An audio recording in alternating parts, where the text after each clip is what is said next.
2 Samuel chapter 1. After the death of Saul, David returned from defeating the Amalekites and stayed in Ziklag 2 days. On the third day a man arrived from Saul's camp, with his clothes torn and with dust on his head. When he came to David, he fell to the ground to pay him honor. "Where have you come from?" David asked him. He answered, "I have escaped from the Israelite camp." "What happened?" David asked. "Tell me." He said, "The men fled from the battle. Many of them fell and died, and Saul and his son Jonathan are dead." Then David said to the young man who brought him the report, "How do you know that Saul and his son Jonathan are dead?" "I happened to be on Mount Gilboa." The young man said, "And there was Saul leaning on his spear with the chariots and riders almost upon him. When he turned around and saw me, he called out to me, and I said, 'What can I do?' He asked me, 'Who are you?' 'An Amalekite,' I answered. Then he said to me, 'Stand over me and kill me.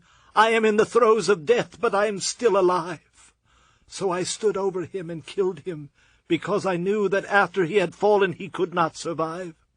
And I took the crown that was on his head and the band on his arm, and have brought them here to my lord." Then David and all the men with him took hold of their clothes and tore them. They mourned and wept and fasted till evening for Saul and his son Jonathan, and for the army of the Lord and the house of Israel, because they had fallen by the sword. David said to the young man who brought him the report, "Where are you from?" "I am the son of an alien, an Amalekite." He answered. David asked him, "Why were you not afraid to lift your hand to destroy the Lord's anointed?" Then David called one of his men and said, "Go, strike him down." So he struck him down, and he died. For David had said to him, "Your blood be on your own head. Your own mouth testified against you when you said, 'I killed the Lord's anointed.'" David took up this lament concerning Saul and his son Jonathan, and ordered that the men of Judah be taught this lament of the bow. It is written in the book of Jashar. "Your glory, O Israel, lies slain on your heights. How the mighty have fallen. Tell it not in Gath. Proclaim it not in the streets of Ashkelon. Lest the daughters of the Philistines be glad, lest the daughters of the uncircumcised rejoice. O mountains of Gilboa, may you have neither dew nor rain, nor fields that yield offerings of grain. For there the shield of the mighty was defiled, the shield of Saul no longer rubbed with oil. From the blood of the slain, from the flesh of the mighty, the bow of Jonathan did not turn back. The sword of Saul did not return unsatisfied. Saul and Jonathan, in life they were loved and gracious, and in death they were not parted. They were swifter than eagles, they were stronger than lions. O daughters of Israel, weep for Saul, who clothed you in scarlet and finery, who adorned your garments with ornaments of gold. How the mighty have fallen in battle. Jonathan lies slain on your heights. I grieve for you, Jonathan, my brother. You were very dear to me. Your love for me was wonderful, more wonderful than that of women. How the mighty have fallen. The weapons of war have perished." Chapter 2. In the course of time, David inquired of the Lord. "Shall I go up to one of the towns of Judah?" He asked. The Lord said, "Go up." David asked, "Where shall I go?" "To Hebron." The Lord answered. So David went up there with his 2 wives, Ahinoam of Jezreel and Abigail, the widow of Nabal of Carmel. David also took the men who were with him, each with his family, and they settled in Hebron and its towns. Then the men of Judah came to Hebron, and there they anointed David king over the house of Judah. When David was told that it was the men of Jabesh-Gilead who had buried Saul, he sent messengers to the men of Jabesh-Gilead to say to them, "The Lord bless you for showing this kindness to Saul, your master, by burying him. May the Lord now show you kindness and faithfulness, and I too will show you the same favor because you have done this. Now then, be strong and brave, for Saul your master is dead, and the house of Judah has anointed me king over them." Meanwhile Abner son of Ner, the commander of Saul's army, had taken Ishbosheth son of Saul and brought him over to Mahanaim. He made him king over Gilead, Ashurai, and Jezreel, and also over Ephraim, Benjamin, and all Israel. Ishbosheth, son of Saul, was 40 years old when he became king over Israel, and he reigned 2 years. The house of Judah, however, followed David. The length of time David was king in Hebron over the house of Judah was 7 years and 6 months. Abner son of Ner, together with the men of Ishbosheth son of Saul, left Mahanaim and went to Gibeon. Joab son of Zeruiah and David's men went out and met them at the pool of Gibeon. One group sat down on one side of the pool, and one group on the other side. Then Abner said to Joab, Let's have some of the young men get up and fight hand-to-hand in front of us. All right, let them do it. Joab said. So they stood up and were counted off, 12 men for Benjamin and Ishbosheth son of Saul, and 12 for David. Then each man grabbed his opponent by the head and thrust his dagger into his opponent's side, and they fell down together. So that place in Gibeon was called Helkath Hazurim. The battle that day was very fierce, and Abner and the men of Israel were defeated by David's men. The 3 sons of Zeruiah were there, Joab, Ishbosheth, and Asahel. Now Asahel was as fleet-footed as a wild gazelle. He chased Abner, turning neither to the right nor to the left as he pursued him. Abner looked behind him and asked, Is that you, Asahel? It is. He answered. Then Abner said to him, Turn aside to the right or to the left. Take on one of the young men and strip him of his weapons. But Asahel would not stop chasing him. Again Abner warned Asahel, Stop chasing me! Why should I strike you down? How could I look your brother Joab in the face? But Asahel refused to give up the pursuit. So Abner thrust the butt of his spear into Asahel's stomach, and the spear came out through his back. He fell there and died on the spot, and every man stopped when he came to the place where Asahel had fallen and died. But Joab and Abishai pursued Abner, and as the sun was setting they came to the hill of Ammah, near Giah, on the way to the wasteland of Gibeon. Then the men of Benjamin rallied behind Abner. They formed themselves into a group and took their stand on top of a hill. Abner called out to Joab, Must the sword devour forever? Don't you realize that this will end in bitterness? How long before you order your men to stop pursuing their brothers? Joab answered, As surely as God lives, if you had not spoken, the men would have continued the pursuit of their brothers until morning. So Joab blew the trumpet, and all the men came to a halt. They no longer pursued Israel, nor did they fight any more. All that night Abner and his men marched through the Arabah. They crossed the Jordan, continued through the whole Bithron, and came to Mahanaim. Then Joab returned from pursuing Abner and assembled all his men. Besides Asahel, 19 of David's men were found missing. But David's men had killed 360 Benjamites who were with Abner. They took Asahel and buried him in his father's tomb at Bethlehem. Then Joab and his men marched all night and arrived at Hebron by daybreak. Chapter 3. The war between the house of Saul and the house of David lasted a long time. David grew stronger and stronger, while the house of Saul grew weaker and weaker. Sons were born to David in Hebron. His firstborn was Ammon, the son of Ahinoam of Jezreel. His second, Chileab, the son of Abigail, the widow of Nabal of Carmel. The third, Absalom, the son of Maacah, daughter of Talmai, king of Geshur.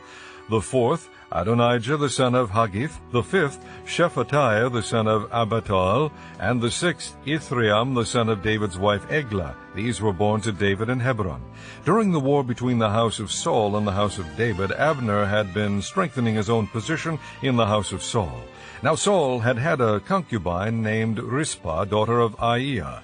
And Ishbosheth said to Abner, Why did you sleep with my father's concubine? Abner was very angry because of what Ishbosheth said, and he answered, Am I a dog's head on Judah's side? This very day I am loyal to the house of your father Saul, and to his family and friends. I haven't handed you over to David. Yet now you accuse me of an offense involving this woman. May God deal with Abner, be it ever so severely, if I do not do for David what the Lord promised him on oath, and transfer the kingdom from the house of Saul, and establish David's throne over Israel and Judah, from Dan to Beersheba. Ishbosheth did not dare to say another word to Abner because he was afraid of him. Then Abner sent messengers on his behalf to say to David, Whose land is it? Make an agreement with me, and I will help you bring all Israel over to you. Good. said David. I will make an agreement with you, but I demand one thing of you. Do not come into my presence unless you bring Michal, daughter of Saul, when you come to see me. Then David sent messengers to Ishbosheth, son of Saul, demanding, Give me my wife Michal, whom I betrothed to myself for the price of 100 Philistine foreskins. So Ishbosheth gave orders and had her taken away from her husband, Paltiel, son of Laish. Her husband, however, went with her, weeping behind her all the way to Bahurim. Then Abner said to him, Go back home. So he went back. Abner conferred with the elders of Israel and said, For some time you have wanted to make David your king. Now do it. For the Lord promised David, by my servant David I will rescue my people Israel from the hand of the Philistines and from the hand of all their enemies. Abner also spoke to the Benjamites in person. Then he went to Hebron to tell David everything that Israel and the whole house of Benjamin wanted to do. When Abner, who had 20 men with him, came to David at Hebron, David prepared a feast for him and his men. Then Abner said to David, Let me go at once and assemble all Israel for my lord the king, so that they may make a compact with you, and that you may rule over all that your heart desires. So David sent Abner away, and he went in peace. Just then David's men and Joab returned from a raid and brought with them a great deal of plunder. But Abner was no longer with David in Hebron, because David had sent him away, and he had gone in peace. When Joab and all the soldiers with him arrived, he was told that Abner, son of Ner, had come to the king, and that the king had sent him away, and that he had gone in peace. So Joab went to the king and said, What have you done? Look, Abner came to you. Why did you let him go? Now he is gone. You know Abner, son of Ner. He came to deceive you and observe your movements and find out everything you are doing. Joab then left David and sent messengers after Abner, and they brought him back from the well of Sirah. But David did not know it. Now when Abner returned to Hebron, Joab took him aside into the gateway, as though to speak with him privately, and there, to avenge the blood of his brother Asahel, Joab stabbed him in the stomach, and he died. Later, when David heard about this, he said, I and my kingdom are forever innocent before the Lord concerning the blood of Abner, son of Ner. May his blood fall upon the head of Joab, and upon all his father's house. May Joab's house never be without someone who has a running sore, or leprosy, or who leans on a crutch, or who falls by the sword, or who lacks food. Joab and his brother Abishai murdered Abner because he had killed their brother Asahel in the battle at Gibeon. Then David said to Joab and all the people with him, Tear your clothes, and put on sackcloth, and walk in mourning in front of Abner. King David himself walked behind the bier. They buried Abner in Hebron, and the king wept aloud at Abner's tomb. All the people wept also. The king sang this lament for Abner. Should Abner have died as the lawless die? Your hands were not bound, your feet were not fettered. You fell as one falls before wicked men. And all the people wept over him again. Then they all came and urged David to eat something while it was still day, but David took an oath, saying, May God deal with me, be it ever so severely, if I taste bread or anything else before the sun sets. All the people took note and were pleased. Indeed, everything the king did pleased them.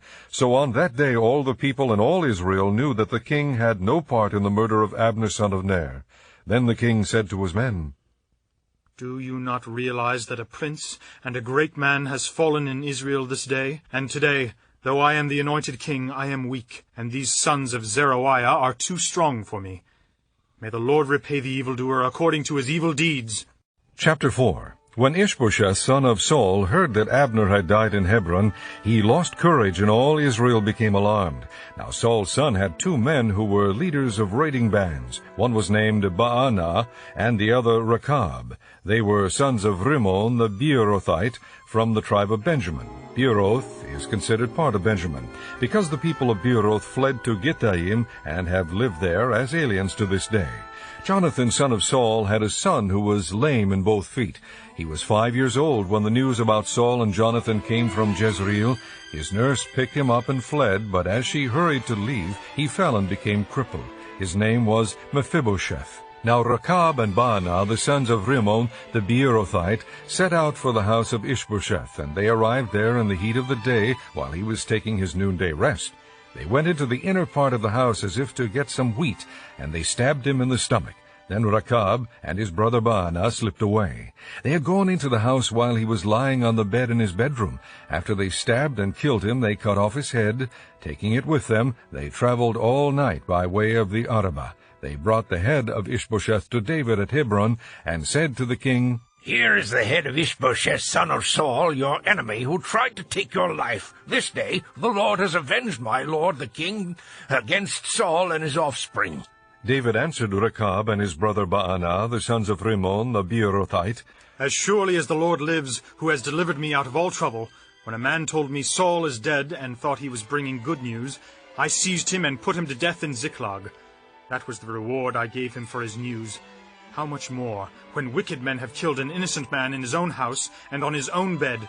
Should I not now demand his blood from your hand and rid the earth of you? So David gave an order to his men, and they killed them. They cut off their hands and feet and hung the bodies by the pool in Hebron. But they took the head of Ishbosheth and buried it in Abner's tomb at Hebron. Chapter 5. All the tribes of Israel came to David at Hebron and said, We are your own flesh and blood. In the past, while Saul was king over us, you were the one who led Israel on the military campaigns. And the Lord said to you, You will shepherd my people Israel, and you will become their ruler.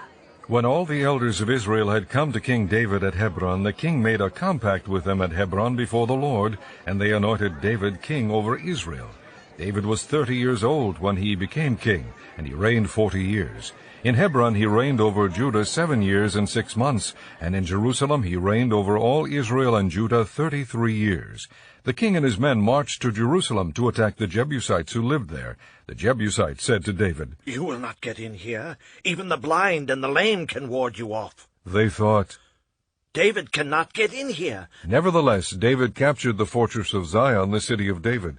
On that day, David said, Anyone who conquers the Jebusites will have to use the water shaft to reach those lame and blind who are David's enemies. That is why they say, the blind and lame will not enter the palace. David then took up residence in the fortress and called it the City of David. He built up the area around it from the supporting terraces inward, and he became more and more powerful because the Lord God Almighty was with him. Now Hiram, king of Tyre, sent messengers to David along with cedar logs and carpenters and stonemasons, and they built a palace for David.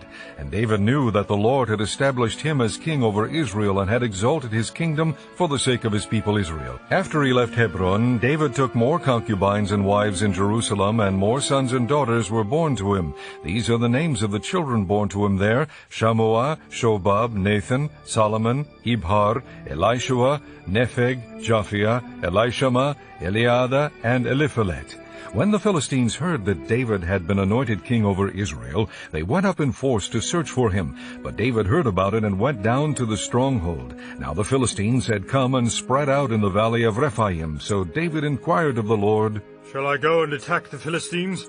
Will you hand them over to me? The Lord answered him, Go, for I will surely hand the Philistines over to you. So David went to Baal-Perazim, and there he defeated them. He said, As waters break out, the Lord has broken out against my enemies before me. So that place was called Baal-Perazim. The Philistines abandoned their idols there, and David and his men carried them off. Once more the Philistines came up and spread out in the valley of Rephaim. So David inquired of the Lord, and he answered, Do not go straight up, but circle around behind them and attack them in front of the balsam trees. As soon as you hear the sound of marching in the tops of the balsam trees, move quickly, because that will mean the Lord has gone out in front of you to strike the Philistine army. So David did as the Lord commanded him, and he struck down the Philistines all the way from Gibeon to Gezer. Chapter 6. David again brought together out of Israel chosen men, 30,000 in all. He and all his men set out from Baalah of Judah to bring up from there the ark of God, which is called by the name of the Lord Almighty, who is enthroned between the cherubim that are on the ark. They set the ark of God on a new cart and brought it from the house of Abinadab, which was on the hill. Uzzah and Ahio, sons of Abinadab, were guiding the new cart with the ark of God on it, and Ahio was walking in front of it. David and the whole house of Israel were celebrating with all their might before the Lord, with songs and with harps, lyres, tambourines, sistrums, and cymbals. When they came to the threshing floor of Nachon, Uzzah reached out and took hold of the ark of God because the oxen stumbled. The Lord's anger burned against Uzzah because of his irreverent act. Therefore God struck him down, and he died there beside the ark of God. Then David was angry because the Lord's wrath had broken out against Uzzah, and to this day that place is called Perez Uzzah. David was afraid of the Lord that day, and said, How can the ark of the Lord ever come to me? He was not willing to take the ark of the Lord to be with him in the city of David. Instead he took it aside to the house of Obed-Edom the Gittite. The ark of the Lord remained in the house of Obed-Edom the Gittite for 3 months, and the Lord blessed him and his entire household. Now King David was told, The Lord has blessed the household of Obed-Edom and everything he has because of the ark of God. So David went down and brought up the ark of God from the house of Obed-Edom to the city of David with rejoicing. When those who were carrying the ark of the Lord had taken 6 steps, he sacrificed a bull and a fattened calf. David, wearing a linen ephod, danced before the Lord with all his might, while he and the entire house of Israel brought up the ark of the Lord with shouts and the sound of trumpets. As the ark of the Lord was entering the city of David, Michal, daughter of Saul, watched from a window. And when she saw King David leaping and dancing before the Lord, she despised him in her heart. They brought the ark of the Lord and set it in its place inside the tent that David had pitched for it, and David sacrificed burnt offerings and fellowship offerings before the Lord. After he had finished sacrificing the burnt offerings and fellowship offerings, he blessed the people in the name of the Lord Almighty. Then he gave a loaf of bread, a cake of dates, and a cake of raisins to each person in the whole crowd of Israelites, both men and women, and all the people went to their homes. When David returned home to bless his household, Michal, daughter of Saul, came out to meet him and said, "How the king of Israel has distinguished himself today, disrobing in the sight of the slave girls of his servants as any vulgar fellow would." David said to Michal, It was before the Lord who chose me rather than your father, or anyone from his house, when he appointed me ruler over the Lord's people Israel. I will celebrate before the Lord. I will become even more undignified than this, and I will be humiliated in my own eyes. But by these slave girls you spoke of, I will be held in honor. And Michal, daughter of Saul, had no children to the day of her death. Chapter 7. After the king was settled in his palace, and the Lord had given him rest from all his enemies around him, he said to Nathan the prophet, Here I am, living in a palace of cedar, while the ark of God remains in a tent. Nathan replied to the king, Whatever you have in mind, go ahead and do it, for the Lord is with you. That night the word of the Lord came to Nathan, saying, Go and tell my servant David, this is what the Lord says. Are you the one to build me a house to dwell in? I have not dwelt in a house from the day I brought the Israelites up out of Egypt to this day. I have been moving from place to place with a tent as my dwelling. Wherever I have moved with all the Israelites, did I ever say to any of their rulers whom I commanded to shepherd my people Israel, Why have you not built me a house of cedar? Now then, tell my servant David, this is what the Lord Almighty says. I took you from the pasture and from following the flock to be ruler over my people Israel. I have been with you wherever you have gone, and I have cut off all your enemies from before you. Now I will make your name great, like the names of the greatest men of the earth. And I will provide a place for my people Israel, and will plant them, so that they can have a home of their own and no longer be disturbed. Wicked people will not oppress them any more, as they did at the beginning, and have done ever since the time I appointed leaders over my people Israel. I will also give you rest from all your enemies. The Lord declares to you that the Lord himself will establish a house for you. When your days are over, and you rest with your fathers, I will raise up your offspring to succeed you, who will come from your own body, and I will establish his kingdom. He is the one who will build a house for my name, and I will establish the throne of his kingdom forever. I will be his father, and he will be my son. When he does wrong, I will punish him with the rod of men, with floggings inflicted by men. But my love will never be taken away from him, as I took it away from Saul, whom I removed from before you. Your house and your kingdom will endure forever before me. Your throne will be established forever. Nathan reported to David all the words of this entire revelation. Then King David went in and sat before the Lord, and he said, Who am I, O sovereign Lord, and what is my family, that you have brought me this far? And as if this were not enough in your sight, O sovereign Lord, you have also spoken about the future of the house of your servant. Is this your usual way of dealing with man, O sovereign Lord? What more can David say to you? For you know your servant, O sovereign Lord. For the sake of your word and according to your will, you have done this great thing and made it known to your servant. How great you are, O sovereign Lord! There is no one like you, and there is no God but you, as we have heard with our own ears. And who is like your people Israel, the one nation on earth that God went out to redeem as a people for himself, and to make a name for himself, and to perform great and awesome wonders by driving out nations and their gods from before your people, whom you redeemed from Egypt? You have established your people Israel as your very own forever, and you, O Lord, have become their God. And now, Lord God, keep forever the promise you have made concerning your servant and his house. Do as you promised, so that your name will be great forever. Then men will say, the Lord Almighty is God over Israel, and the house of your servant David will be established before you. O Lord Almighty, God of Israel, you have revealed this to your servant, saying, I will build a house for you. So your servant has found courage to offer you this prayer. O sovereign Lord, you are God. Your words are trustworthy, and you have promised these good things to your servant. Now be pleased to bless the house of your servant, that it may continue forever in your sight. For you, O sovereign Lord, have spoken, and with your blessing the house of your servant will be blessed forever. Chapter 8. In the course of time, David defeated the Philistines and subdued them, and he took Metheg-Ammah from the control of the Philistines. David also defeated the Moabites. He made them lie down on the ground and measured them off with a length of cord. Every 2 lengths of them were put to death, and the 3rd length was allowed to live. So the Moabites became subject to David and brought tribute. Moreover, David fought Hadadezer, son of Rehob, king of Zobah, when he went to restore his control along the Euphrates River.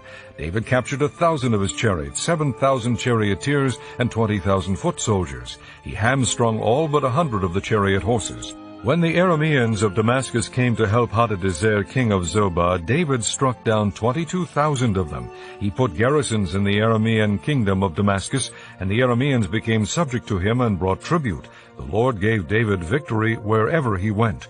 David took the gold shields that belonged to the officers of Hadadezer and brought them to Jerusalem. From Tebah and Beerothai, towns that belonged to Hadadezer, King David took a great quantity of bronze. When Tou, king of Hamath, heard that David had defeated the entire army of Hadadezer, he sent his son Joram to King David to greet him and congratulate him on his victory in battle over Hadadezer, who had been at war with Tou. Joram brought with him articles of silver and gold and bronze.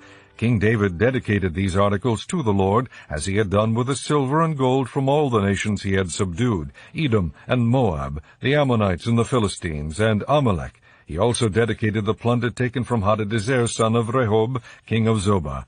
And David became famous after he returned from striking down 18,000 Edomites in the Valley of Salt. He put garrisons throughout Edom, and all the Edomites became subject to David. The Lord gave David victory wherever he went. David reigned over all Israel, doing what was just and right for all his people. Joab, son of Zeruiah, was over the army. Jehoshaphat, son of Ahilud, was recorder.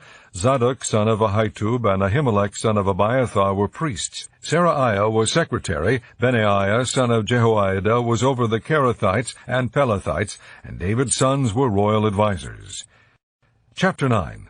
David asked, Is there anyone still left of the house of Saul to whom I can show kindness for Jonathan's sake? Now there was a servant of Saul's household named Ziba. They called him to appear before David, and the king said to him, Are you Ziba? Your servant. He replied. The king asked, Is there no one still left of the house of Saul to whom I can show God's kindness? Ziba answered the king, There is still a son of Jonathan. He is crippled in both feet. Where is he? The king asked. Ziba answered, He is at the house of Machir, son of Ammiel, in Lo-debar. So King David had him brought from Lo-debar, from the house of Machir, son of Ammiel. When Mephibosheth, son of Jonathan, the son of Saul, came to David, he bowed down to pay him honor. David said, Mephibosheth! Your servant? He replied.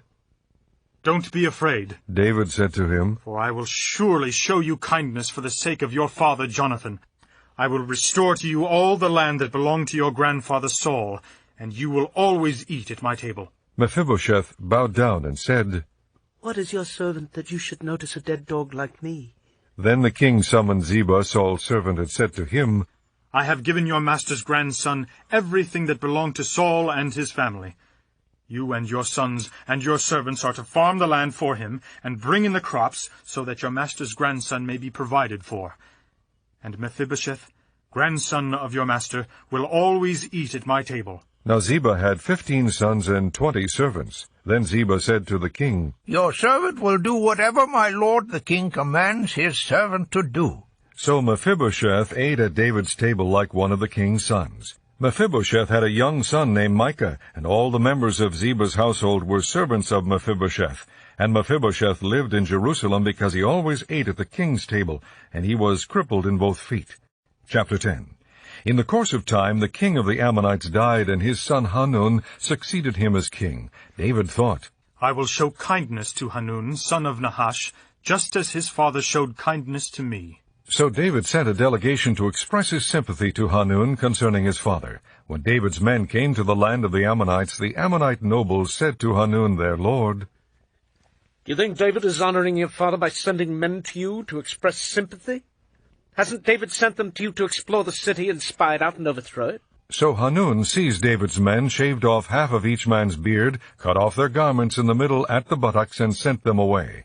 When David was told about this, he sent messengers to meet the men, for they were greatly humiliated. The king said, Stay at Jericho till your beards have grown, and then come back. When the Ammonites realized they had become a stench in David's nostrils, they hired 20,000 Aramean foot soldiers from Beth-rehob and Zobah, as well as the king of Maacah with 1,000 men, and also 12,000 men from Tob. On hearing this, David sent Joab out with the entire army of fighting men. The Ammonites came out and drew up in battle formation at the entrance to their city gate, while the Arameans of Zobah and Rehob and the men of Tob and Maacah were by themselves in the open country. Joab saw that there were battle lines in front of him and behind him, so he selected some of the best troops in Israel and deployed them against the Arameans. He put the rest of the men under the command of Abishai his brother and deployed them against the Ammonites. Joab said, If the Arameans are too strong for me, then you are to come to my rescue. But if the Ammonites are too strong for you, then I will come to rescue you. Be strong and let us fight bravely for our people and the cities of our God. The Lord will do what is good in his sight. Then Joab and the troops with him advanced to fight the Arameans, and they fled before him. When the Ammonites saw that the Arameans were fleeing, they fled before Abishai and went inside the city. So Joab returned from fighting the Ammonites and came to Jerusalem. After the Arameans saw that they had been routed by Israel, they regrouped.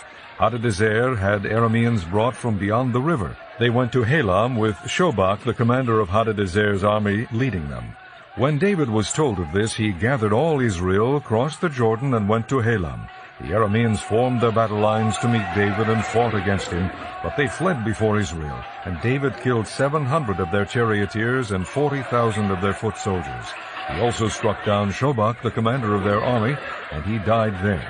When all the kings who were vassals of Hadadezer saw that they had been defeated by Israel, they made peace with the Israelites and became subject to them. So the Arameans were afraid to help the Ammonites any more. Chapter 11. In the spring, at the time when kings go off to war, David sent Joab out with the king's men and the whole Israelite army. They destroyed the Ammonites and besieged Rabbah, but David remained in Jerusalem. One evening David got up from his bed and walked around on the roof of the palace. From the roof he saw a woman bathing. The woman was very beautiful, and David sent someone to find out about her. The man said, Isn't this Bathsheba, the daughter of Eliam and the wife of Uriah the Hittite? Then David sent messengers to get her. She came to him, and he slept with her. She had purified herself from her uncleanness. Then she went back home. The woman conceived and sent word to David, saying, I am pregnant. So David sent this word to Joab, Send me Uriah the Hittite. And Joab sent him to David. When Uriah came to him, David asked him how Joab was, how the soldiers were, and how the war was going. Then David said to Uriah, Go down to your house and wash your feet. So Uriah left the palace, and a gift from the king was sent after him. But Uriah slept at the entrance to the palace with all his master's servants, and did not go down to his house. When David was told, Uriah did not go home, he asked him, Haven't you just come from a distance? Why didn't you go home? Uriah said to David, The ark of Israel and Judah are staying in tents, and my master Joab and my lord's men are camped in the open fields. How could I go to my house to eat and drink and lie with my wife? As surely as you live, I will not do such a thing. Then David said to him, Stay here one more day, and tomorrow I will send you back. So Uriah remained in Jerusalem that day and the next. At David's invitation he ate and drank with him, and David made him drunk. But in the evening Uriah went out to sleep on his mat among his master's servants. He did not go home. In the morning David wrote a letter to Joab and sent it with Uriah. In it he wrote, Put Uriah in the front line where the fighting is fiercest. Then withdraw from him, so he will be struck down and die. So while Joab had the city under siege, he put Uriah at a place where he knew the strongest defenders were. When the men of the city came out and fought against Joab, some of the men in David's army fell.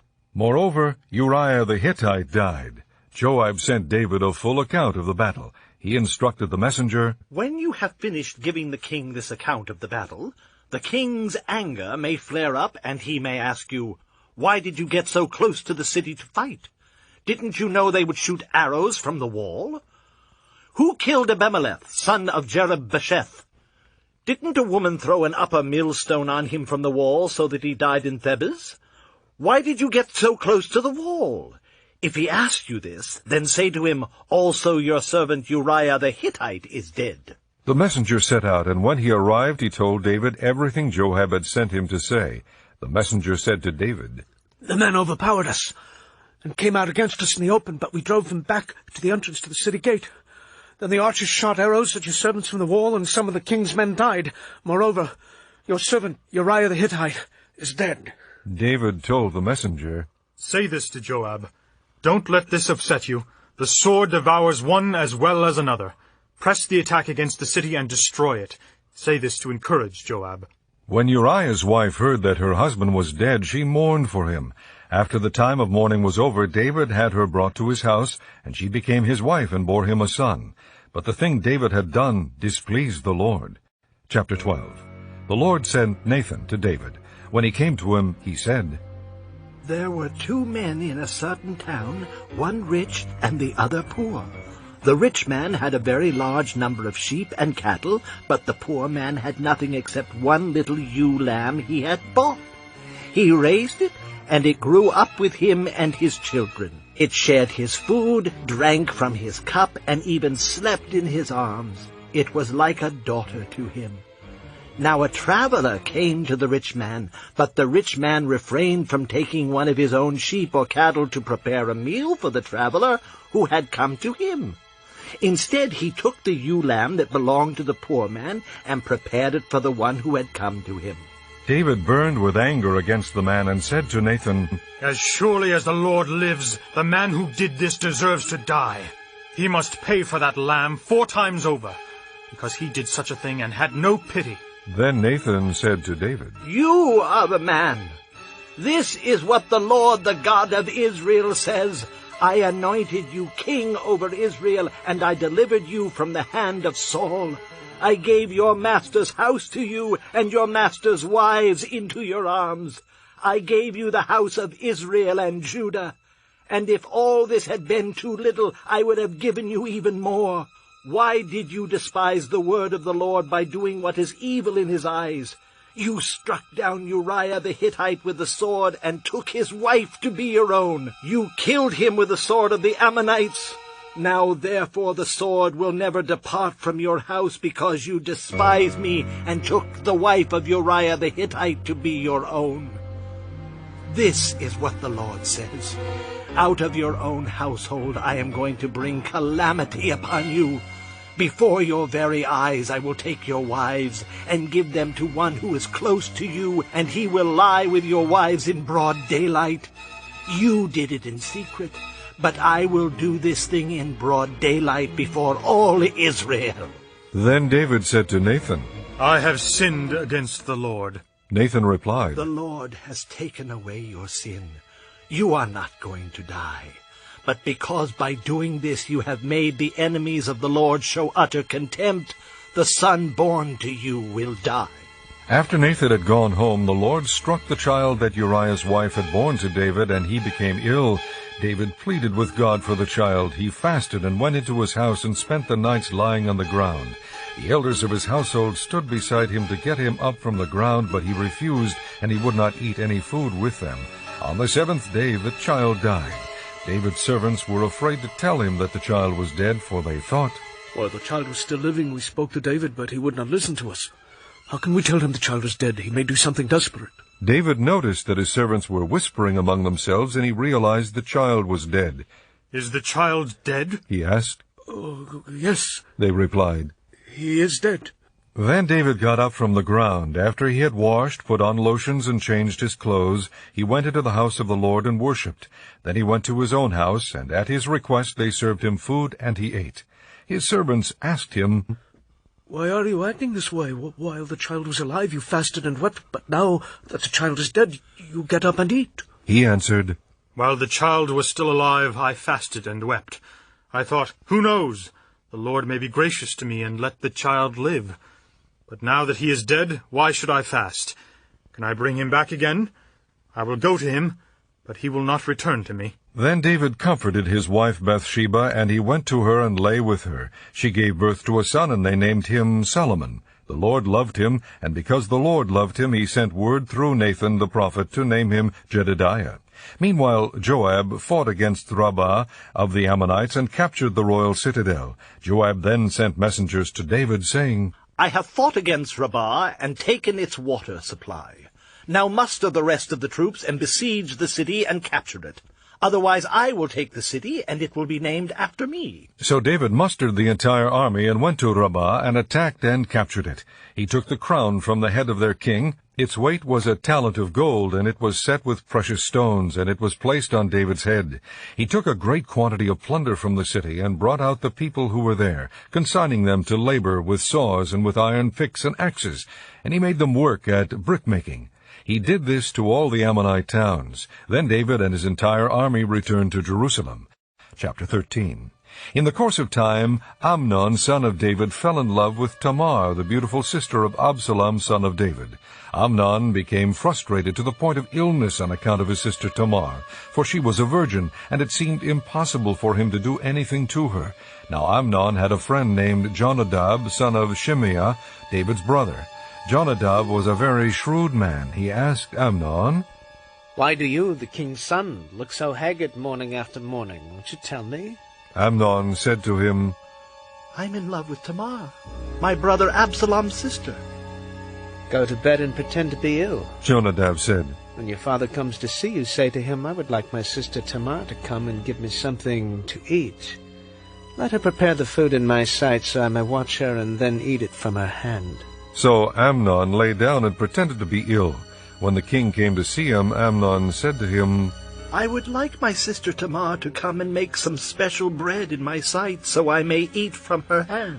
David sent word to Tamar at the palace. Go to the house of your brother Amnon and prepare some food for him. So Tamar went to the house of her brother Amnon, who was lying down. She took some dough, kneaded it, made the bread in his sight, and baked it. Then she took the pan and served him the bread, but he refused to eat.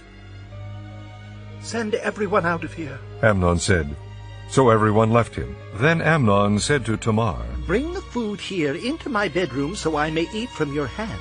And Tamar took the bread she had prepared and brought it to her brother Amnon in his bedroom. But when she took it to him to eat, he grabbed her and said, Come to bed with me, my sister. Don't, my brother. She said to him, Don't force me. Such a thing should not be done in Israel. Don't do this wicked thing. What about me? Where could I get rid of my disgrace? And what about you? You would be like one of those wicked fools in Israel. Please speak to the king.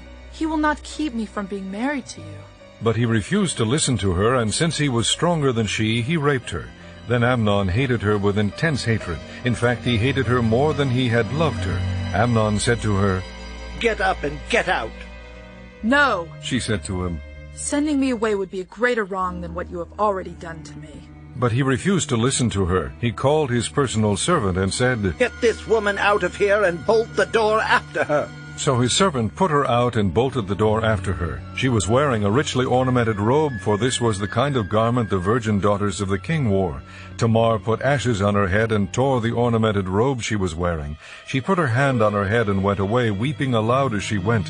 Her brother Absalom said to her, Has that Amnon your brother been with you? Be quiet now, my sister. He is your brother. Don't take this thing to heart. And Tamar lived in her brother Absalom's house, a desolate woman. When King David heard all this, he was furious. Absalom never said a word to Amnon, either good or bad. He hated Amnon because he had disgraced his sister Tamar. 2 years later, when Absalom's sheep shearers were at Baal Hazor, near the border of Ephraim, he invited all the king's sons to come there. Absalom went to the king and said, Your servant has had shearers come. Will the king and his officials please join me? No, my son. The king replied. All of us should not go. We would only be a burden to you. Although Absalom urged him, he still refused to go, but gave him his blessing. Then Absalom said, If not, please let my brother Amnon come with us. The king asked him, Why should he go with you? but Absalom urged him, so he sent with him Amnon and the rest of the king's sons. Absalom ordered his men, Listen, when Amnon is in high spirits from drinking wine, and I say to you, strike Amnon down, then kill him. Don't be afraid. Have not I given you this order? Be strong and brave. So Absalom's men did to Amnon what Absalom had ordered. Then all the king's sons got up, mounted their mules, and fled. While they were on their way, the report came to David, Absalom has struck down all the king's sons, not one of them is left. The king stood up, tore his clothes, and lay down on the ground, and all his servants stood by with their clothes torn. But Jonadab, son of Shimeah, David's brother, said, My lord should not think that they killed all the princes, only Amnon is dead. This has been Absalom's expressed intention ever since the day Amnon raped his sister Tamar. My lord the king should not be concerned about the report that all the king's sons are dead. Only Amnon is dead. Meanwhile Absalom had fled. Now the man standing watch looked up and saw many people on the road west of him, coming down the side of the hill. The watchman went and told the king, I see men in the direction of Horonaim on the side of the hill. Jonadab said to the king, See, the king's sons are here. It has happened just as your servant said. As he finished speaking, the king's sons came in, wailing loudly. The king too and all his servants wept very bitterly. Absalom fled and went to Talmai son of Ammihud, the king of Geshur. But King David mourned for his son every day. After Absalom fled and went to Geshur, he stayed there 3 years. And the spirit of the king longed to go to Absalom, for he was consoled concerning Amnon's death.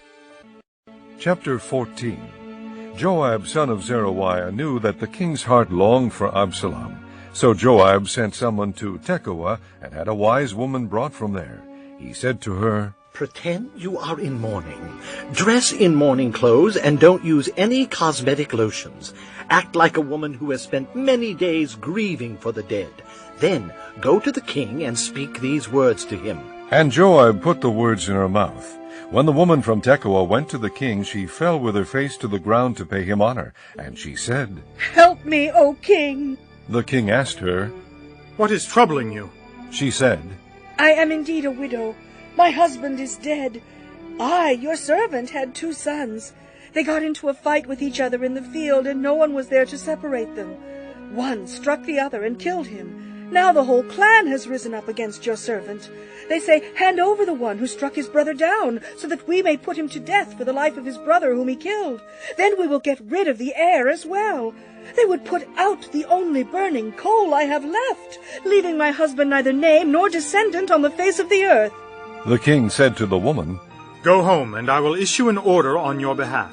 But the woman from Tekoa said to him, My lord the king, let the blame rest on me and my father's family, and let the king and his throne be without guilt. The king replied, If anyone says anything to you, bring him to me, and he will not bother you again. She said, Then let the king invoke the Lord his God to prevent the avenger of blood from adding to the destruction, so that my son will not be destroyed. As surely as the Lord lives, he said, not one hair of your son's head will fall to the ground. Then the woman said, Let your servants speak a word to my lord the king. Speak, he replied. The woman said, Why then have you devised a thing like this against the people of God? When the king says this, does he not convict himself? For the king has not brought back his banished son, like water spilled on the ground which cannot be recovered. So we must die. But God does not take away life. Instead, he devises ways so that a banished person may not remain estranged from him. And now I have come to say this to my lord the king, because the people have made me afraid. Your servant thought, I will speak to the king. Perhaps he will do what his servant asks. Perhaps the king will agree to deliver his servant from the hand of the man who is trying to cut off both me and my son from the inheritance God gave us. And now your servant says, May the word of my lord the king bring me rest, for my lord the king is like an angel of God in discerning good and evil. May the Lord your God be with you. Then the king said to the woman, Do not keep from me the answer to what I am going to ask you.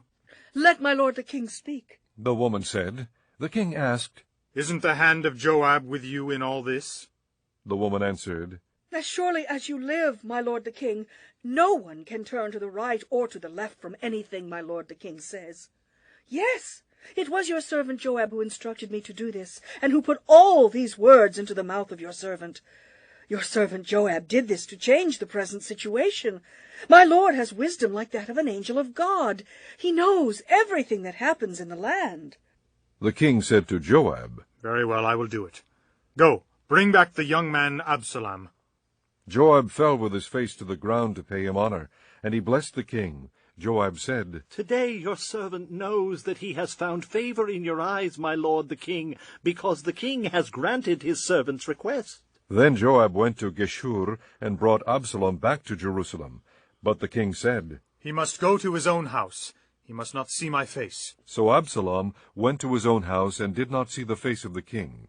In all Israel there was not a man so highly praised for his handsome appearance as Absalom. From the top of his head to the sole of his foot there was no blemish in him. Whenever he cut the hair of his head, he used to cut his hair from time to time when it became too heavy for him. He would weigh it, and its weight was 200 shekels by the royal standard. 3 sons and a daughter were born to Absalom. The daughter's name was Tamar, and she became a beautiful woman. Absalom lived 2 years in Jerusalem without seeing the king's face. Then Absalom sent for Joab in order to send him to the king. But Joab refused to come to him. So he sent a second time, but he refused to come. Then he said to his servants, Look, Joab's field is next to mine, and he has barley there. Go and set it on fire. So Absalom's servants set the field on fire. Then Joab did go to Absalom's house, and he said to him, Why have your servants set my field on fire? Absalom said to Joab, Look, I sent word to you and said, Come here, so I can send you to the king to ask, Why have I come from Geshur? It would be better for me if I was still there. Now then, I want to see the king's face, and if I am guilty of anything, let him put me to death. So Joab went to the king and told him this. Then the king summoned Absalom, and he came in and bowed down with his face to the ground before the king. And the king kissed Absalom. Chapter 15. In the course of time, Absalom provided himself with a chariot and horses and with 50 men to run ahead of him. He would get up early and stand by the side of the road leading to the city gate. Whenever anyone came with a complaint to be placed before the king for a decision, Absalom would call out to him, What town are you from? He would answer, Your servant is from one of the tribes of Israel. Then Absalom would say to him, Look, your claims are valid and proper, but there is no representative of the king to hear you. And Absalom would add, If only I were appointed judge in the land. Then everyone who has a complaint or case could come to me, and I would see that he gets justice. Also, whenever anyone approached him to bow down before him, Absalom would reach out his hand, take hold of him, and kiss him. Absalom behaved in this way toward all the Israelites who came to the king asking for justice, and so he stole the hearts of the men of Israel. At the end of 4 years, Absalom said to the king, Let me go to Hebron and fulfill a vow I made to the Lord. While your servant was living at Geshur in Aram, I made this vow, If the Lord takes me back to Jerusalem, I will worship the Lord in Hebron. The king said to him, Go in peace. So he went to Hebron. Then Absalom sent secret messengers throughout the tribes of Israel to say, As soon as you hear the sound of the trumpets, then say, Absalom is king in Hebron. 200 men from Jerusalem had accompanied Absalom. They had been invited as guests and went quite innocently, knowing nothing about the matter. While Absalom was offering sacrifices, he also sent for Ahithophel the Gilonite, David's counselor, to come from Gilo, his hometown. And so the conspiracy gained strength, and Absalom's following kept on increasing. A messenger came and told David, The hearts of the men of Israel are with Absalom. Then David said to all his officials who were with him in Jerusalem, Come, we must flee, or none of us will escape from Absalom. We must leave immediately, or he will move quickly to overtake us and bring ruin upon us and put the city to the sword. The king's officials answered him, Your servants are ready to do whatever our lord the king chooses. The king set out with his entire household following him, but he left 10 concubines to take care of the palace. So the king set out with all the people following him, and they halted at a place some distance away. All his men marched past him, along with all the Kerethites and Pelethites, and all the 600 Gittites who had accompanied him from Gath marched before the king. The king said to Ittai the Gittite, Why should you come along with us? Go back and stay with King Absalom. You are a foreigner, an exile from your homeland. You came only yesterday, and today shall I make you wander about with us, when I do not know where I am going? Go back, and take your countrymen. May kindness and faithfulness be with you. But Ittai replied to the king, As surely as the Lord lives, and as my lord the king lives, wherever my lord the king may be, whether it means life or death, there will your servant be. David said to Ittai, Go ahead, march on. So Ittai the Gittite marched on with all his men and the families that were with him. The whole countryside wept aloud as all the people passed by. The king also crossed the Kidron valley, and all the people moved on toward the desert. Zadok was there too, and all the Levites who were with him were carrying the ark of the covenant of God. They set down the ark of God, and Abiathar offered sacrifices until all the people had finished leaving the city. Then the king said to Zadok, Take the ark of God back into the city. If I find favor in the Lord's eyes, he will bring me back and let me see it and his dwelling place again. But if he says, I am not pleased with you, then I am ready. Let him do to me whatever seems good to him. The king also said to Zadok the priest, Aren't you a seer? Go back to the city in peace, with your son Ahimaaz and Jonathan son of Abiathar. You and Abiathar take your 2 sons with you. I will wait at the fords in the desert until word comes from you to inform me. So Zadok and Abiathar took the ark of God back to Jerusalem and stayed there. But David continued up the Mount of Olives, weeping as he went. His head was covered, and he was barefoot.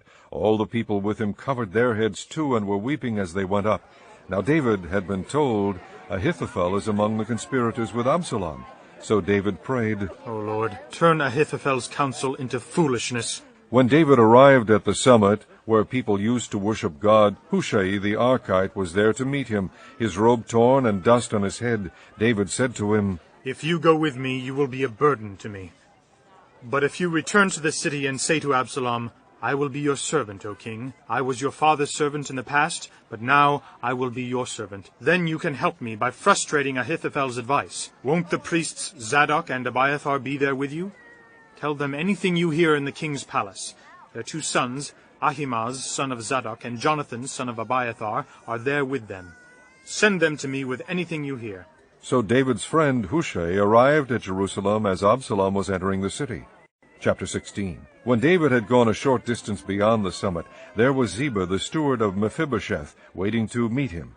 He had a string of donkeys saddled and loaded with 200 loaves of bread, 100 cakes of raisins, 100 cakes of figs, and a skin of wine. The king asked Ziba, Why have you brought these? Ziba answered, The donkeys are for the king's household to ride on, the bread and fruit are for the men to eat, and the wine is to refresh those who become exhausted in the desert. The king then asked, Where is your master's grandson? Ziba said to him, He is staying in Jerusalem because he thinks, Today the house of Israel will give me back my grandfather's kingdom. Then the king said to Ziba, All that belonged to Mephibosheth is now yours. I humbly bow. Ziba said, May I find favor in your eyes, my lord the king. As King David approached Bahurim, a man from the same clan as Saul's family came out from there. His name was Shimei, son of Gera, and he cursed as he came out. He pelted David and all the king's officials with stones, though all the troops and the special guard were on David's right and left. As he cursed, Shimei said, Get out! Get out, you man of blood, you scoundrel!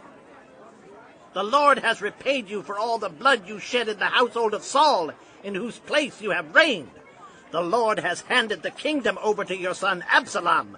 You have come to ruin because you are a man of blood. Then Abishai, son of Zeruiah, said to the king, Why should this dead dog curse my lord the king? Let me go over and cut off his head. But the king said, What do you and I have in common, you sons of Zeruiah? If he is cursing because the Lord said to him, Curse David, who can ask, Why do you do this? David then said to Abishai and all his officials, My son, who is of my own flesh, is trying to take my life. How much more, then, this Benjamite? Leave him alone. Let him curse, for the Lord has told him to.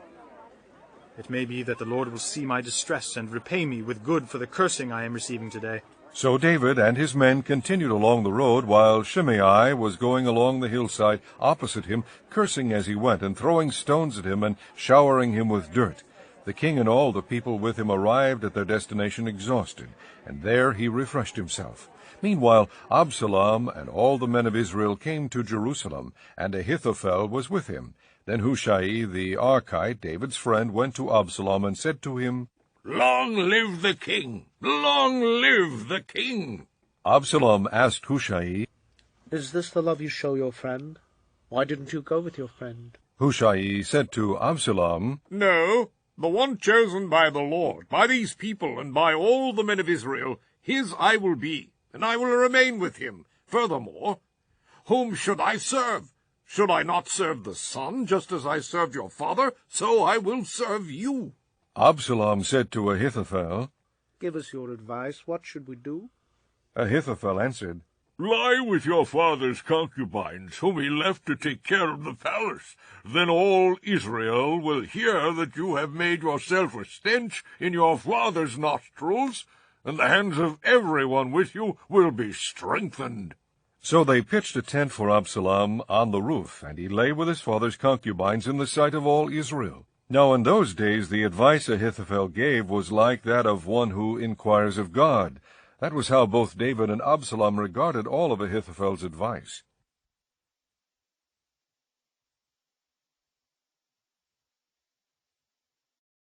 Chapter 17. Ahithophel said to Absalom, "I would choose 12,000 men, and set out tonight in pursuit of David. I would attack him while he is weary and weak. I would strike him with terror, and then all the people with him will flee. I would strike down only the king, and bring all the people back with you. The death of the man you seek will mean the return of all. All the people will be unharmed." This plan seemed good to Absalom and to all the elders of Israel. But Absalom said, "Summon also Hushai the Archite, so we can hear what he has to say." When Hushai came to him, Absalom said, "Ahithophel has given this advice. Should we do what he says? If not, give us your opinion." Hushai replied to Absalom, "The advice Ahithophel has given is not good this time. You know your father and his men. They are fighters, and as fierce as a wild bear robbed of her cubs. Besides, your father is an experienced fighter. He will not spend the night with the troops. Even now he is hidden in a cave or some other place. If he should attack your troops first, whoever hears about it will say, 'There has been a slaughter among the troops who follow Absalom.' Then even the bravest soldier, whose heart is like the heart of a lion, will melt with fear.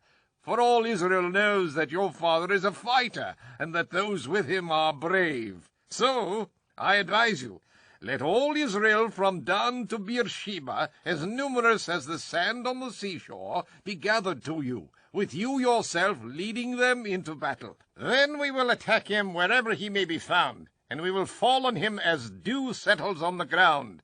Neither he nor any of his men will be left alive. If he withdraws into a city, then all Israel will bring ropes to that city, and we will drag it down to the valley until not even a piece of it can be found." Absalom and all the men of Israel said, "The advice of Hushai the Archite is better than that of Ahithophel." For the Lord had determined to frustrate the good advice of Ahithophel in order to bring disaster on Absalom. Hushai had told Zadok and Abiathar the priests, "Ahithophel has advised Absalom and the elders of Israel to do such and such, but I have advised them to do so and so. Now send a message immediately and tell David, 'Do not spend the night at the fords in the desert. Cross over without fail, or the king and all the people with him will be swallowed up.'" Jonathan and Ahimaaz were staying at En-Rogel. A servant girl was to go and inform them, and they were to go and tell King David, for they could not risk being seen entering the city. But a young man saw them and told Absalom. So the two of them left quickly and went to the house of a man in Bahurim. He had a well in his courtyard, and they climbed down into it. His wife took a covering and spread it out over the opening of the well and scattered grain over it. No one knew anything about it. When Absalom's men came to the woman at the house, they asked, "Where are Ahimaaz and Jonathan?" The woman answered them, They crossed over the brook. The men searched but found no one, so they returned to Jerusalem. After the men had gone, the two climbed out of the well and went to inform King David. They said to him, "Set out and cross the river at once. Ahithophel has advised such and such against you." So David and all the people with him set out and crossed the Jordan. By daybreak no one was left who had not crossed the Jordan. When Ahithophel saw that his advice had not been followed, he saddled his donkey and set out for his house in his hometown. He put his house in order and then hanged himself. So he died and was buried in his father's tomb. David went to Mahanaim, and Absalom crossed the Jordan with all the men of Israel. Absalom had appointed Amasa over the army in place of Joab. Amasa was the son of a man named Jether, an Israelite who had married Abigail, the daughter of Nahash, and sister of Zeruiah, the mother of Joab. The Israelites and Absalom camped in the land of Gilead. When David came to Mahanaim, Shobi, son of Nahash, from Rabbah of the Ammonites, and Machir, son of Amiel, from Lodebar, and Barzillai the Gileadite from Rogelim, brought bedding and bowls and articles of pottery. They also brought wheat and barley, flour and roasted grain, beans and lentils, honey and curds, sheep, and cheese from cow's milk for David and his people to eat. For they said, "The people have become hungry and tired and thirsty in the desert." Chapter 18. David mustered the men who were with him, and appointed over them commanders of thousands and commanders of hundreds. David sent the troops out, a third under the command of Joab, a third under Joab's brother Abishai, son of Zeruiah, and a third under Ittai the Gittite. The king told the troops, "I myself will surely march out with you." But the men said, You must not go out. If we are forced to flee, they won't care about us. Even if half of us die, they won't care. But you are worth 10,000 of us. It will be better now for you to give us support from the city. The king answered, "I will do whatever seems best to you." So the king stood beside the gate while all the men marched out in units of hundreds and of thousands. The king commanded Joab, Abishai, and Ittai, "Be gentle with the young man Absalom for my sake." and all the troops heard the king giving orders concerning Absalom to each of the commanders. The army marched into the field to fight Israel, and the battle took place in the forest of Ephraim. There the army of Israel was defeated by David's men, and the casualties that day were great, 20,000 men. The battle spread out over the whole countryside, and the forest claimed more lives that day than the sword. Now Absalom happened to meet David's men. He was riding his mule, and as the mule went under the thick branches of a large oak, Absalom's head got caught in the tree. He was left hanging in midair, while the mule he was riding kept on going. When one of the men saw this, he told Joab, I just saw Absalom hanging in an oak tree. Joab said to the man who had told him this, What? You saw him? Why didn't you strike him to the ground right there?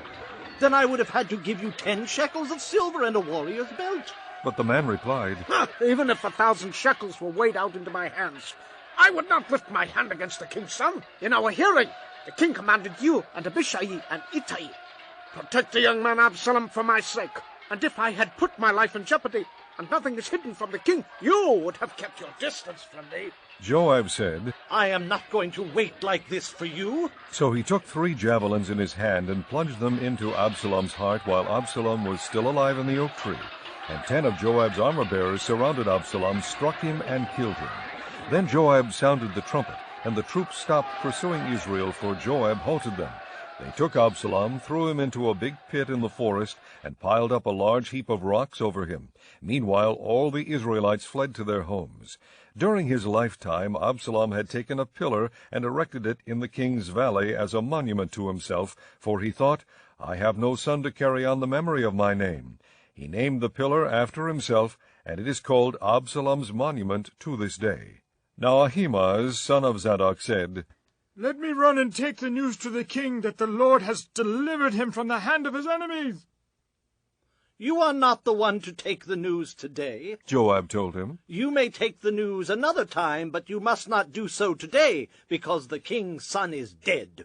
Then Joab said to a Cushite, Go, tell the king what you have seen. The Cushite bowed down before Joab and ran off. Ahimaaz, son of Zadok, again said to Joab, Come what may, please let me run behind the Cushite. But Joab replied, My son, why do you want to go? You don't have any news that will bring you a reward. He said, Come what may, I want to run. So Joab said, Run! Then Ahimaaz ran by way of the plain and outran the Cushite. While David was sitting between the inner and outer gates, the watchman went up to the roof of the gateway by the wall. As he looked out, he saw a man running alone. The watchman called out to the king and reported it. The king said, "If he is alone, he must have good news." And the man came closer and closer. Then the watchman saw another man running, and he called down to the gatekeeper, "Look! Another man running alone!" The king said, "He must be bringing good news too." The watchman said, "It seems to me that the first one runs like Ahimaaz, son of Zadok." "He's a good man," the king said. "He comes with good news." Then Ahimaaz called out to the king. All is well. He bowed down before the king with his face to the ground and said, Praise be to the Lord your God. He has delivered up the men who lifted their hands against my lord the king. The king asked, "Is the young man Absalom safe?" Ahimaaz answered, I saw great confusion just as Joab was about to send the king's servant and me, your servant, but I don't know what it was. The king said, "Stand aside and wait here." So he stepped aside and stood there. Then the Cushite arrived and said, My lord the king, hear the good news. The Lord has delivered you today from all who rose up against you. The king asked the Cushite. "Is the young man Absalom safe?" The Cushite replied, May the enemies of my lord the king and all who rise up to harm you be like that young man. The king was shaken. He went up to the room over the gateway and wept. As he went, he said, "Oh, my son Absalom, my son Absalom, if only I had died instead of you. Oh, Absalom, my son, my son!" Chapter 19. Joab was told, The king is weeping and mourning for Absalom. and for the whole army the victory that day was turned into mourning, because on that day the troops heard it said, The king is grieving for his son. The men stole into the city that day, as men steal in who are ashamed when they flee from battle. The king covered his face and cried aloud, "Oh, my son Absalom! Oh, Absalom, my son, my son!" Then Joab went into the house to the king and said, Today you have humiliated all your men who have just saved your life and the lives of your sons and daughters and the lives of your wives and concubines. You love those who hate you and hate those who love you. You have made it clear today that the commanders and their men mean nothing to you. I see that you would be pleased if Absalom were alive today and all of us were dead. Now go out and encourage your men. I swear by the Lord that if you don't go out, not a man will be left with you by nightfall. This will be worse for you than all the calamities that have come upon you from your youth till now." So the king got up and took his seat in the gateway. When the men were told the king is sitting in the gateway, they all came before him. Meanwhile, the Israelites had fled to their homes. Throughout the tribe of Israel, the people were all arguing with each other, saying, "The king delivered us from the hand of our enemies. He is the one who rescued us from the hand of the Philistines." But now he has fled the country because of Absalom. And Absalom, who we anointed to rule over us, has died in battle. So why do you say nothing about bringing the king back? King David sent this message to Zadok and Abiathar the priests. "Ask the elders of Judah, why should you be the last to bring the king back to his palace, since what is being said throughout Israel has reached the king at his quarters? You are my brothers, my own flesh and blood, so why should you be the last to bring back the king? And say to Amasa, Are you not my own flesh and blood? May God deal with me, be it ever so severely, if from now on you are not the commander of my army in place of Joab." He won over the hearts of all the men of Judah as though they were one man. They sent word to the king, Return, you and all your men. Then the king returned and went as far as the Jordan. Now the men of Judah had come to Gilgal to go out and meet the king and bring him across the Jordan. Shimei, son of Gera, the Benjamite from Bahurim, hurried down with the men of Judah to meet King David. With him were 1,000 Benjamites, along with Ziba, the steward of Saul's household, and his 15 sons and 20 servants. They rushed to the Jordan where the king was. They crossed at the ford to take the king's household over and to do whatever he wished. When Shimei, son of Gera, crossed the Jordan, he fell prostrate before the king and said to him, May the Lord not hold me guilty. Do not remember how your servant did wrong on the day my lord the king left Jerusalem. May the king put it out of his mind. For I, your servant, know that I have sinned, but today I have come here as the first of the whole house of Joseph to come down and meet my lord the king. Then Abishai, son of Zeruiah, said, Shouldn't Shimei be put to death for this? He cursed the Lord's anointed. David replied, What do you and I have in common, you sons of Zeruiah? This day you have become my adversaries. Should anyone be put to death in Israel today? Do I not know that today I am king over Israel? So the king said to Shimei, You shall not die. and the king promised him on oath. Mephibosheth, Saul's grandson, also went down to meet the king. He had not taken care of his feet, or trimmed his mustache, or washed his clothes from the day the king left until the day he returned safely. When he came from Jerusalem to meet the king asked him, Why didn't you go with me, Mephibosheth? He said, My lord the king, since I your servant am lame, I said, I will have my donkey saddled, and will ride on it so I can go the king.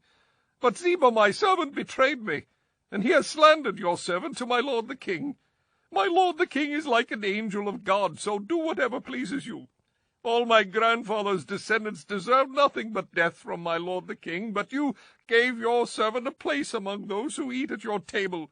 So what right do I have to make any more appeals to the king? The king said to him, Why say more? I order you and Ziba to divide the fields. Mephibosheth said to the king, Let him take everything, now that my lord the king has arrived home safely. Barzillai the Gileadite also came down from Rogelim to cross the Jordan with the king, and to send him on his way from there. Now Barzillai was a very old man, 80 years of age. He had provided for the king during his stay in Mahanaim, for he was a very wealthy man. The king said to Barzillai, Cross over with me and stay with me in Jerusalem, and I will provide for you. But Barzillai answered the king, How many more years will I live, that I should go up to Jerusalem with the king? I am now 80 years old. Can I tell the difference between what is good and what is not? Can your servant taste what he eats and drinks? Can I still hear the voices of men and women singers? Why should your servant be an added burden to my lord the king? Your servant will cross over the Jordan with the king for a short distance, but why should the king reward me in this way? Let your servant return, that I may die in my own town near the tomb of my father and mother. But here is your servant Kimham. Let him cross over with my lord the king. Do for him whatever pleases you. The king said, Kimham shall cross over with me, and I will do for him whatever pleases you, and anything you desire from me I will do for you. So all the people crossed the Jordan, and then the king crossed over. The king kissed Barzillai and gave him his blessing, and Barzillai returned to his home. When the king crossed over to Gilgal, Kimham crossed with him. All the troops of Judah and half the troops of Israel had taken the king over. Soon all the men of Israel were coming to the king and saying to him, Why did our brothers, the men of Judah, steal the king away and bring him and his household across the Jordan together with all his men? All the men of Judah answered the men of Israel, We did this because the king is closely related to us. Why are you angry about it? Have we eaten any of the king's provisions? Have we taken anything for ourselves? Then the men of Israel answered the men of Judah, We have 10 shares in the king, and besides, we have a greater claim on David than you have. So why do you treat us with contempt? Were we not the first to speak of bringing back our king? But the men of Judah responded even more harshly than the men of Israel. Chapter 20. Now a troublemaker named Sheba, son of Bichri, a Benjamite, happened to be there. He sounded the trumpet and shouted, We have no share in David, no part in Jesse's son. Every man to his tent, O Israel. So all the men of Israel deserted David to follow Sheba, son of Bichri, but the men of Judah stayed by their king all the way from the Jordan to Jerusalem. When David returned to his palace in Jerusalem, he took the 10 concubines he had left to take care of the palace, and put them in a house under guard. He provided for them, but did not lie with them. They were kept in confinement till the day of their death, living as widows. Then the king said to Amasa, Summon the men of Judah to come to me within 3 days, and be here yourself. But when Amasa went to summon Judah, he took longer than the time the king had set for him. David said to Abishai, Now Sheba son of Bichri will do us more harm than Absalom did. Take your master's men and pursue him, or he will find fortified cities and escape from us. So Joab's men and the Kerethites and Pelethites and all the mighty warriors went out under the command of Abishai. They marched out from Jerusalem to pursue Sheba, son of Bichri. While they were at the great rock in Gibeon, Amasa came to meet them. Joab was wearing his military tunic, and strapped over it at his waist was a belt with a dagger in its sheath. As he stepped forward, it dropped out of its sheath. Joab said to Amasa, "How are you, my brother?" Then Joab took Amasa by the beard with his right hand to kiss him. Amasa was not on his guard against the dagger in Joab's hand, and Joab plunged it into his belly, and his intestines spilled out on the ground. Without being stabbed again, Amasa died. Then Joab and his brother Abishai pursued Sheba, son of Bichri. One of Joab's men stood beside Amasa and said, "Whoever favors Joab, and whoever is for David, let him follow Joab." Amasa lay wallowing in his blood in the middle of the road, and the man saw that all the troops came to a halt there. When he realized that everyone who came up to Amasa stopped, he dragged him from the road into a field and threw a garment over him. After Amasa had been removed from the road, all the men went on with Joab to pursue Sheba, son of Bichri. Sheba passed through all the tribes of Israel to Abel-Beth-Maacah, and through the entire region of the Beerites, who gathered together and followed him. All the troops with Joab came and besieged Sheba in Abel-Beth-Maacah. They built a siege ramp up to the city, and it stood against the outer fortifications. While they were battering the wall to bring it down, a wise woman called from the city, "Listen, listen, tell Joab to come here so I can speak to him." He went toward her, and she asked, "Are you Joab?" "I am." He answered. She said, "Listen to what your servant has to say." "I'm listening." He said. She continued, "Long ago they used to say, 'Get your answer at Abel,' and that settled it. We are the peaceful and faithful in Israel. You are trying to destroy a city that is a mother in Israel. Why do you want to swallow up the Lord's inheritance?" "Far be it from me," Joab replied. "Far be it from me to swallow up or destroy. That is not the case. A man named Sheba, son of Bichri, from the hill country of Ephraim, has lifted up his hand against the king, against David. Hand over this one man, and I'll withdraw from the city." The woman said to Joab, "His head will be thrown to you from the wall." Then the woman went to all the people with her wise advice, and they cut off the head of Sheba son of Bichri and threw it to Joab. So he sounded the trumpet, and his men dispersed from the city, each returning to his home. And Joab went back to the king in Jerusalem. Joab was over Israel's entire army. Benaiah son of Jehoiada was over the Kerethites and Pelethites. Adoniram was in charge of forced labor. Jehoshaphat son of Ahilud was recorder. Sheva was secretary. Zadok and Abiathar were priests. And Ira the Jairite was David's priest. Chapter 21. During the reign of David there was a famine for 3 successive years. So David sought the face of the Lord. The Lord said, "It is on account of Saul and his blood-stained house. It is because he put the Gibeonites to death." The king summoned the Gibeonites and spoke to them. Now the Gibeonites were not a part of Israel, but were survivors of the Amorites. The Israelites had sworn to spare them, but Saul in his zeal for Israel and Judah had tried to annihilate them. David asked the Gibeonites, "What shall I do for you? How shall I make amends so that you will bless the Lord's inheritance?" The Gibeonites answered him, "We have no right to demand silver or gold from Saul or his family, nor do we have the right to put anyone in Israel to death."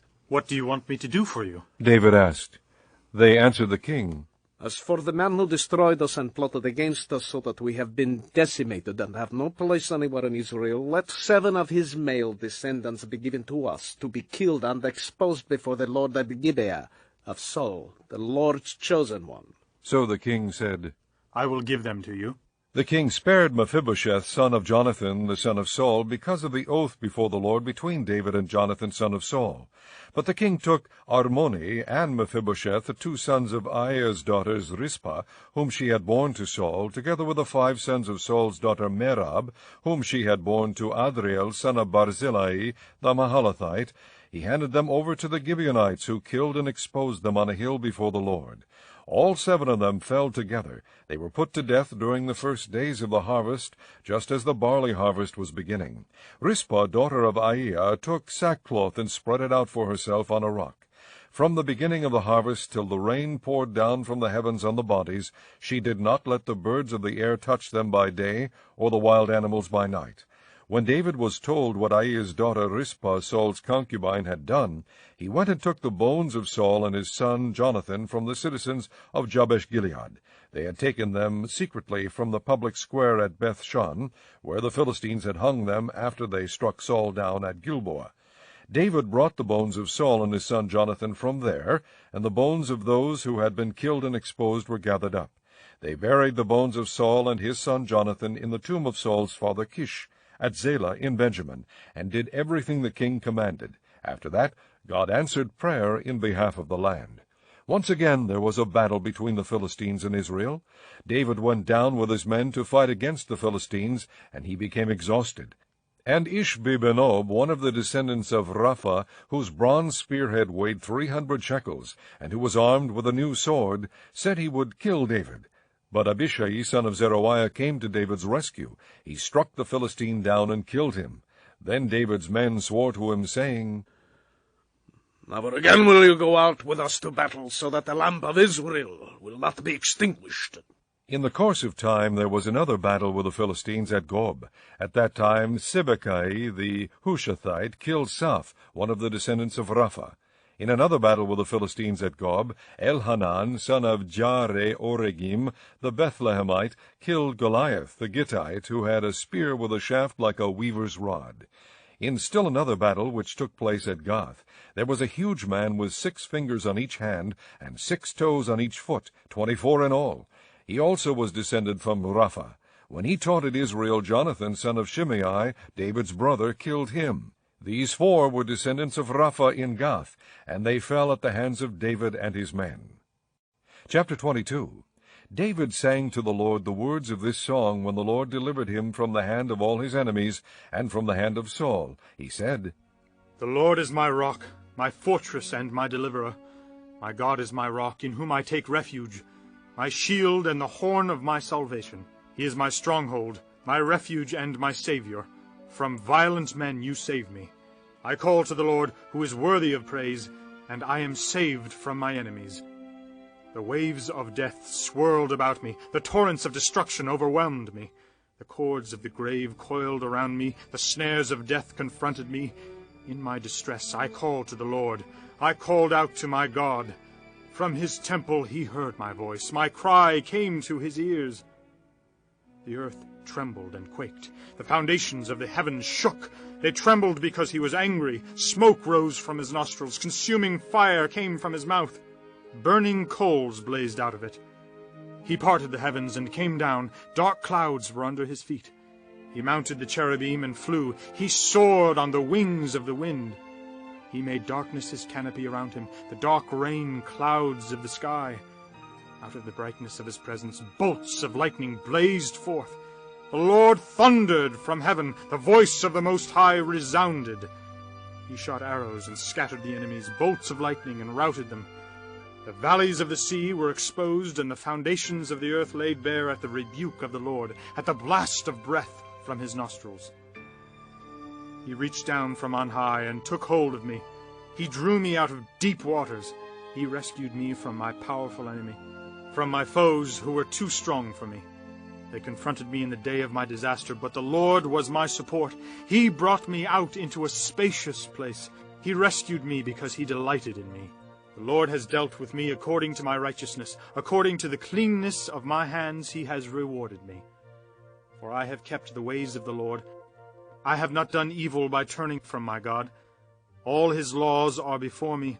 I have not turned away from his decrees. I have been blameless before him, and have kept myself from sin. The Lord has rewarded me according to my righteousness, according to my cleanness in his sight. To the faithful you show yourself faithful. To the blameless you show yourself blameless. To the pure you show yourself pure, but to the crooked you show yourself shrewd. You save the humble, but your eyes are on the haughty to bring them low.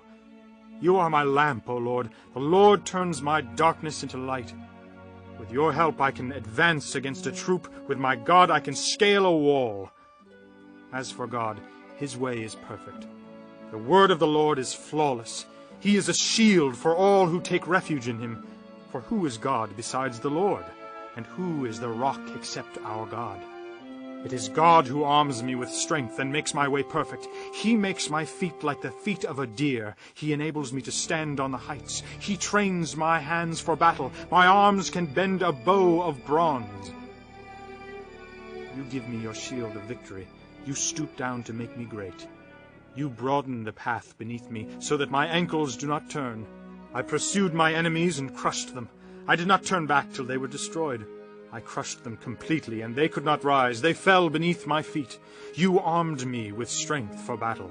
You made my adversaries bow at my feet. You made my enemies turn their backs in flight, and I destroyed my foes. They cried for help, but there was no one to save them. To the Lord, but he did not answer. I beat them as fine as the dust of the earth. I pounded and trampled them like mud in the streets. You have delivered me from the attacks of my people. You have preserved me as the head of nations. People I did not know are subject to me, and foreigners come cringing to me. As soon as they hear me, they obey me. They all lose heart. They come trembling from their strongholds. The Lord lives. Praise be to my rock. Exalted be God, the rock, my Savior. He is the God who avenges me, who puts the nations under me, who sets me free from my enemies. You exalted me above my foes. From violent men you rescued me. Therefore I will praise you, O Lord, among the nations. I will sing praises to your name. He gives his king great victories. He shows unfailing kindness to his anointed, to David and his descendants forever. Chapter 23. These are the last words of David. The oracle of David, son of Jesse. The oracle of the man exalted by the Most High, the man anointed by the God of Jacob, Israel's singer of songs.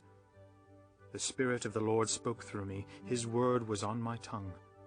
The God of Israel spoke. The rock of Israel said to me, when one rules over men in righteousness, when he rules in the fear of God, he is like the light of morning at sunrise on a cloudless morning, like the brightness after rain that brings the grass from the earth. Is not my house right with God?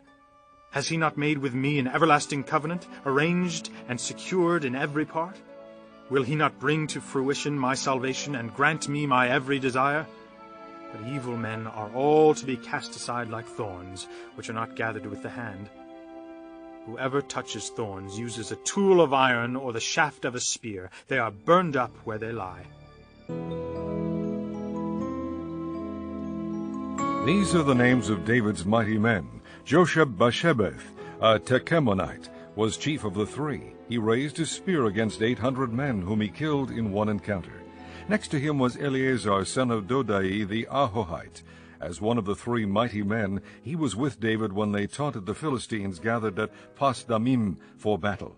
Then the men of Israel retreated, but he stood his ground and struck down the Philistines till his hand grew tired and froze to the sword. The Lord brought about a great victory that day. The troops returned to Eleazar, but only to strip the dead. Next to him was Shammah, son of Agi, the Hararite. When the Philistines banded together at a place where there was a field full of lentils, Israel's troops fled from them. But Shammah took his stand in the middle of the field. He defended it and struck the Philistines down, and the Lord brought about a great victory. During harvest time, 3 of the 30 chief men came down to David at the cave of Adullam, while a band of Philistines was encamped in the valley of Rephaim. At that time David was in the stronghold, and the Philistine garrison was at Bethlehem. David longed for water and said, "Oh, that someone would get me a drink of water from the well near the gate of Bethlehem." So the 3 mighty men broke through the Philistine lines, drew water from the well near the gate of Bethlehem, and carried it back to David, but he refused to drink it. Instead he poured it out before the Lord. Far be it from me, O Lord, to do this, he said. Is it not the blood of men who went at the risk of their lives? And David would not drink it. Such were the exploits of the 3 mighty men. Abishai, the brother of Joab, son of Zeruiah, was chief of the 3. He raised his spear against 300 men whom he killed, and so he became as famous as the 3. Was he not held in greater honor than the 3? He became their commander, even though he was not included among them. Benaiah, son of Jehoiada, was a valiant fighter from Kabzeel, who performed great exploits. He struck down 2 of Moab's best men. He also went down into a pit on a snowy day and killed a lion. And he struck down a huge Egyptian, although the Egyptian had a spear in his hand. Benaiah went against him with a club. He snatched the spear from the Egyptian's hand and killed him with his own spear. Such were the exploits of Benaiah son of Jehoiada. He too was as famous as the 3 mighty men. He was held in greater honor than any of the 30, but he was not included among the 3, and David put him in charge of his bodyguard. Among the 30 were Asahel, the brother of Joab, Elhanan, son of Dodo from Bethlehem, Shammah the Harodite, Elika the Harodite, Halez the Paltite, Ira son of Ikesh from Tekoa, Abiezer from Anathoth, Mebunai the Hushathite, Zalmon the Ahohite, Maharai the Netophathite, Haled son of Baana the Netophathite, Ithai son of Ribai from Gibeah in Benjamin, Benaiah the Pirathonite, Hedai from the ravines of Gaash, Abi-Albon the Arbathite, Azmavath the Barhumite, Eliabah the Shahabonite, the sons of Jashan, Jonathan son of Shammah the Hararite, Ahiam son of Sharar the Hararite, Eliphalet son of Ahashbai the Maakathite, Eliam son of Ahithophel the Gilonite, Hezro the Carmelite, Paarai the Arbite, Igal son of Nathan from Zobah, the son of Hagri, Zelek the Ammonite, Naharai the Beerothite, the armor-bearer of Joab son of Zeruiah, Ira the Ithrite, Gareb the Ithrite, and Uriah the Hittite. There were 37 in all. Chapter 24. Again the anger of the Lord burned against Israel, and he incited David against them, saying, Go and take a census of Israel and Judah. So the king said to Joab and the army commanders with him, Go throughout the tribes of Israel from Dan to Beersheba, and enroll the fighting men, so that I may know how many there are. But Joab replied to the king, May the Lord your God multiply the troops 100 times over, and may the eyes of my lord the king see it. But why does my lord the king want to do such a thing? The king's word, however, overruled Joab and the army commanders, so they left the presence of the king to enroll the fighting men of Israel.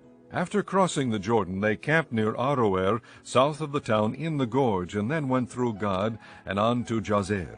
They went to Gilead and the region of Totim-Hodshi, and on to Dan-Jaan, and around toward Sidon.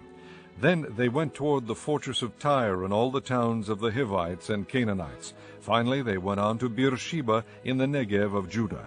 After they had gone through the entire land, they came back to Jerusalem at the end of 9 months and 20 days.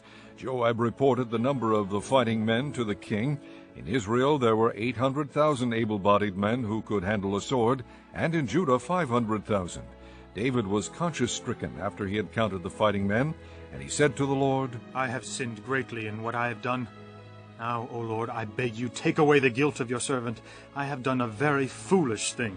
Before David got up the next morning, the word of the Lord had come to Gad the prophet, David's seer. Go and tell David, this is what the Lord says. I am giving you 3 options. Choose one of them for me to carry out against you.